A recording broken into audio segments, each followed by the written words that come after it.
Hello friends, unify study channel में आपका स्वागत है। जैसे कि हमने पिछली वीडियो में आपसे बात की कि किस तरीके से स्कूली शिक्षा होगी जो 12th तक की है। अब हम बात करते हैं कि इन्होंने जो नई पॉलिसी आई है, न्यू एजुकेशन पॉलिसी, उसमें ग्रेजुएशन डिग्री में क्या क्या बदलाव किए गए हैं। तो इसके बारे में हम फुल डिटेल में जानेंगे। तो सबसे पहले बात करते हैं कि ग्रेजुएशन में 3 से 4 साल की जो डिग्री है उसमें क्या क्या होगा। तो 3 से 4 साल की डिग्री होगी, मल्टीपल एंट्री मिल सकती है और एग्जिट भी मिल सकती है। अब उच्च शिक्षा सचिव जो अमित खरे हैं, उन्होंने ये बताया कि जो नई नीति में मल्टीपल एंट्री और एग्जिट यानी कि बहुत स्तरीय प्रवेश और निकासी, यानी कि वो एंट्री भी ले सकता है बहुत सारे कोर्सेज में और वहां से एग्जिट भी ले सकता है। तो ये व्यवस्था लागू कर दी जाएगी जिससे कि बच्चा एक कोर्स पर डिपेंड ना रह सके। अब आज की व्यवस्था में अगर हम बात करें कि 4 साल इंजीनियरिंग पढ़ने या 6 सेमेस्टर पढ़ने के बाद अगर कोई किसी कारणवश आगे नहीं पढ़ पाते हैं तो कोई उपाय नहीं होता है उनके पास।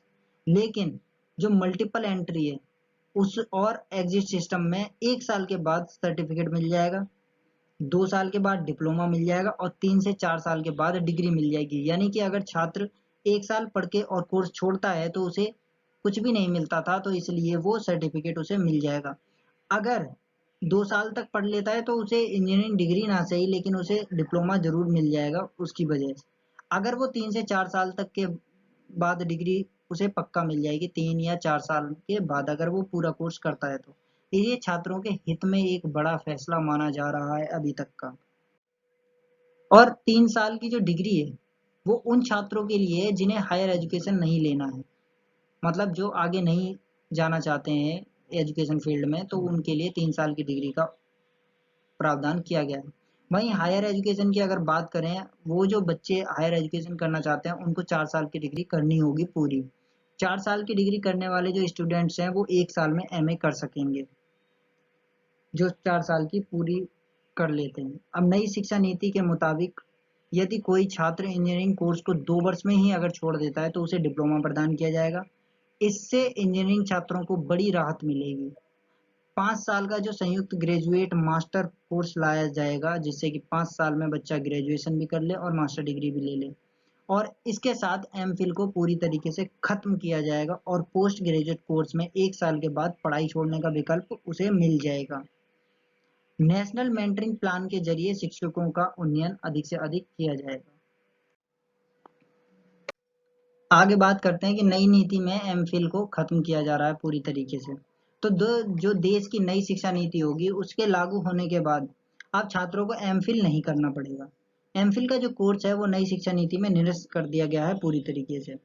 अगर बात करें कि नई शिक्षा नीति लागू होने के बाद जो छात्र है वो ग्रेजुएशन करेगा और पोस्ट ग्रेजुएशन करेगा और उसके बाद सीधे पीएचडी करेंगे। अब ये जो नई शिक्षा नीति लागू हो जाएगी उससे हो जाएगा ये 4 साल का जो ग्रेजुएशन डिग्री प्रोग्राम है उसके बाद एमए 1 साल की होगी और उसके बाद बिना एमफिल के सीधा पीएचडी कर सकता है बच्चा।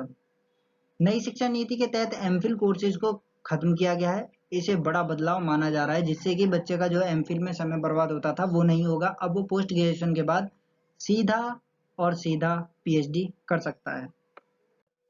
अब बात करें खत्म होंगे यूजीसी, एनसीटीई और एआईसीटीई। अगर इन्हें खत्म कर दिया जाएगा तीनों को, यूजीसी, एनसीटीई और एआईसीटीई को, तो फिर क्या होगा।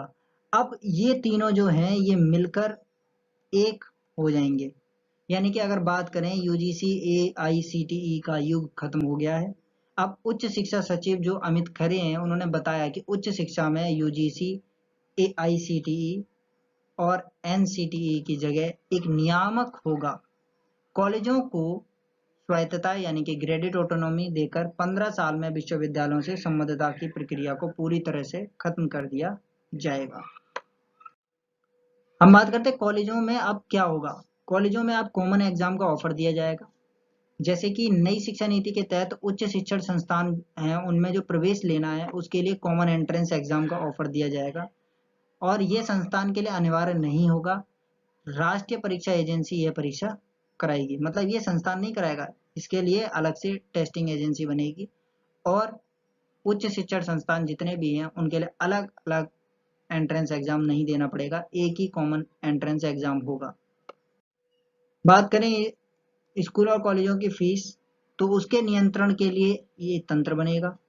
खरे ने बताया कि जो उच्च शिक्षण संस्थान है उनको ऑनलाइन स्वतः घोषणा के आधार पर मंजूरी मिलेगी और मौजूदा इंस्पेक्टर राज खत्म होगा। अभी जो केंद्रीय विश्वविद्यालय हैं, राज्य विश्वविद्यालय, डीम्ड विश्वविद्यालय और प्राइवेट विश्वविद्यालय के अलग अलग नियम थे फीस के लिए, लेकिन भविष्य में जो है वो सभी नियम एक समान बनाए जाएंगे जिससे कि फीस पे नियंत्रण लगेगा और फीस के नियंत्रण के लिए एक तंत्र तैयार किया जाएगा। बात करें नेशनल रिसर्च फाउंडेशन की, तो इसकी तैयारी शुरू कर दी है। जो सभी तरह के वैज्ञानिक और सामाजिक अनुसंधान हैं उनको नेशनल रिसर्च फाउंडेशन बनाकर नियंत्रित किया जाएगा और उच्च शिक्षण संस्थानों को बहुविषयक संस्थानों में बदला जाएगा। 2030 तक हर जिले में उसके आसपास एक उच्च शिक्षण संस्थान होगा। शिक्षा में तकनीक का इस्तेमाल पे अधिक से अधिक जोर दिया जाएगा और इनमें ऑनलाइन शिक्षा का क्षेत्रीय भाषाओं में कंटेंट तैयार किया जाएगा। वर्चुअल लैब होंगी, डिजिटल लाइब्रेरी मिलेंगी, स्कूलों, शिक्षकों और छात्रों को डिजिटल संसाधनों में से लैस कराने जैसी योजनाएं शामिल की गई हैं नई शिक्षा नीति में। हम बात करें स्कूली शिक्षा की, तो स्कूली शिक्षा और उच्च शिक्षा के साथ साथ कृषि शिक्षा, कानूनी शिक्षा, चिकित्सा शिक्षा और तकनीकी शिक्षा जैसी जो व्यावसायिक शिक्षा है वो भी नई शिक्षा नीति के दायरे में आएगी और छात्रों को प्रदान की जाएगी। इसके साथ ही कला, संगीत, शिल्प, खेल, योग, सामुदायिक सेवा जैसे जो सभी विषय हैं इनको भी पाठ्यक्रम में शामिल किया जाएगा। इन्हें सहायक पाठ्यक्रम नहीं कहा जाएगा, अब ये पाठ्यक्रम में अनिवार्य रूप से जोड़ दिए जाएंगे। ऑनलाइन एजुकेशन जो है उस पर अधिक से अधिक जोर दिया जाएगा। तो जो नए सुधार हैं उनमें टेक्नोलॉजी और ऑनलाइन एजुकेशन पर अधिक से अधिक जोर दिया गया है। कंप्यूटर, लैपटॉप और फोन आदि इत्यादि के जरिए विभिन्न ऐप का इस्तेमाल करके शिक्षण को रोचक बनाने की बात इसमें कही गई है। हर जिले में कला, करियर और खेल संबंधी गतिविधियों में भाग लेने के लिए एक विशेष बोर्डिंग स्कूल के रूप में एक बाल भवन स्थापित किया जाएगा। अभी हमारे यहाँ डीम्ड यूनिवर्सिटी, सेंट्रल यूनिवर्सिटीज और स्टैंड अलोन इंस्टीट्यूशंस के लिए अलग अलग नियम हैं, लेकिन नई एजुकेशन पॉलिसी के तहत सभी के लिए नियम समान कर दिए जाएंगे इन ऑनलाइन एजुकेशन को लेकर। त्रिभाषा फॉर्मूला लागू होगा, यानी कि विद्यार्थियों को स्कूल के सभी स्तरों और उच्च शिक्षा में संस्कृत को एक विकल्प के रूप में चुनने का अवसर दिया जाएगा। त्रिभाषा फॉर्मूला में भी यह विकल्प शामिल होगा, यानी कि संस्कृत आप अपने विकल्प के रूप में रख सकते हैं। इसके मुताबिक अगर किसी भी विद्यार्थी पर कोई भी भाषा नहीं थोपी जाएगी, यानी कि भारत की जो अन्य पारंपरिक भाषाएं और साहित्य भी हैं वो विकल्प के रूप में उपलब्ध होंगे उनके पास। विद्यार्थियों को एक भारत श्रेष्ठ भारत पहल के तहत 6 से 8 ग्रेड के दौरान किसी समय भारत की भाषाओं पर एक आनंददायक परियोजना गतिविधि में भाग लेना होगा। कोरियाई, थाई, फ्रेंच, जर्मन, स्पेनिश, पुर्तगाली, रूसी भाषाओं को माध्यमिक स्तर पर पेश किया जाएगा। स्कॉलरशिप पोर्टल का अधिक से अधिक विस्तार किया जाएगा, यानी कि SC, ST, OBC और SEDGS जो स्टूडेंट्स हैं उनके लिए नेशनल स्कॉलरशिप पोर्टल को बढ़ाया जाएगा और NEP 2020 के तहत स्कूल से दूर रह रहे लगभग 2 करोड़ बच्चों को मुख्य धारा में वापस लाया जाएगा स्कॉलरशिप पोर्टल के द्वारा। तो इस वीडियो में इतना ही। तो अभी तक नई शिक्षा नीति में जितने पहलू थे वो हमने इन 2 वीडियोस में कवर किए हैं। आप हमारी पिछली वीडियो देख सकते हैं जिसमें क्या स्कूली शिक्षा में परिवर्तन किए गए हैं, और इस वीडियो में हमने आपको ग्रेजुएशन के बारे में बताया कि ग्रेजुएशन डिग्री के क्या क्या फायदे किए गए हैं और आप कितने साल का कोर्स कर सकते हैं। अगर किसी को हायर एजुकेशन में जाना है तो वो कैसे कर सकता है, और MPhil को पूरी तरीके से खत्म किया गया है। इसके साथ ही छात्रों को मुख्य धारा में जोड़ने के लिए स्कॉलरशिप पोर्टल का अधिक से अधिक विस्तार किया जाएगा। तो इस वीडियो में आज के लिए बस इतना ही। धन्यवाद।